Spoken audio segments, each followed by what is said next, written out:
इस महायुद्ध को 1 महीना हो गया है और आपके सामने इस 1 महीने की वो तस्वीरें चलिए आपको दिखाते हैं जो आज भी लोगों के जहन में जिंदा है। इस 1 महीने में दुनिया ने तबाही की वो तस्वीर देखी जिसका किसी ने अंदाजा भी नहीं लगाया था, किसी ने इसके बारे में सोचा भी नहीं था। आसमान से अंगारे बरसते दिखाई दिए, बिल्डिंग्स को मलबे में बदलते हुए देखा। विध्वंस की वो तस्वीर आंखों में बस चुकी है जिसे भूलना अब नामुमकिन हो गया है। 28 फरवरी को यह जंग शुरू हुई और पहले हमले के बाद से जो तबाही एक एक करके हर हमले के बाद देखी गई है वो तस्वीरें आपके सामने हैं। वो 30 तस्वीरें इन 30 दिनों की।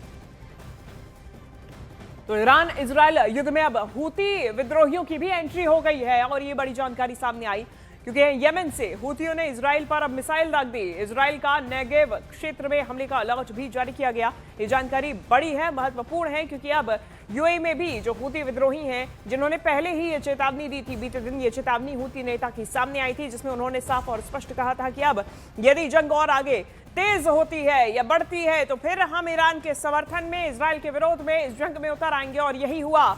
नेगेव में जो कि इजराइल का क्षेत्र है वहां हमले का अलर्ट जारी किया गया और ये जो हमला था ये यमन से किया गया। यमन के अंदर जो ग्रुप है हूती विद्रोहियों का, उन्होंने इजराइल पर मिसाइल दाग दी। तो ईरान, इजराइल और अमेरिका के बीच जारी जंग का 1 महीना बीत चुका है, लेकिन ना तो जंग का कोई समाधान निकल रहा है, ना ही अमेरिकी राष्ट्रपति ट्रंप अपना सपना ही पूरा कर पाए हैं।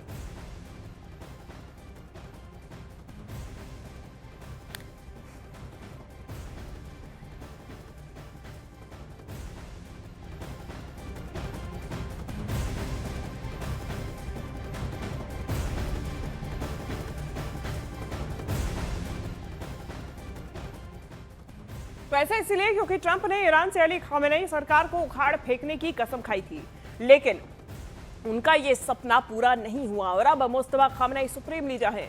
ट्रंप का दूसरा ख्वाब था ईरान का न्यूक्लियर पावर पूरी तरीके से खत्म कर देंगे, लेकिन उनका यह ख्वाब भी अभी अधूरा ही है। इसके अलावा ईरान पर हमले के बाद बंद हुए स्ट्रेट ऑफ हॉर्मुज को खुलवाने के लिए भी ट्रंप पूरा जोर लगा चुके हैं, लेकिन ईरान अमेरिका के लिए हॉर्मुज खोलने पर कतई राजी नहीं है और ट्रंप चाहते थे कि ईरान के हथियार को तबाह कर उसे बर्बाद कर देंगे, लेकिन ऐसा भी नहीं हुआ और अमेरिका और उसके सहयोगियों पर नई नई मिसाइलों से ईरान लगातार हमला कर रहा है।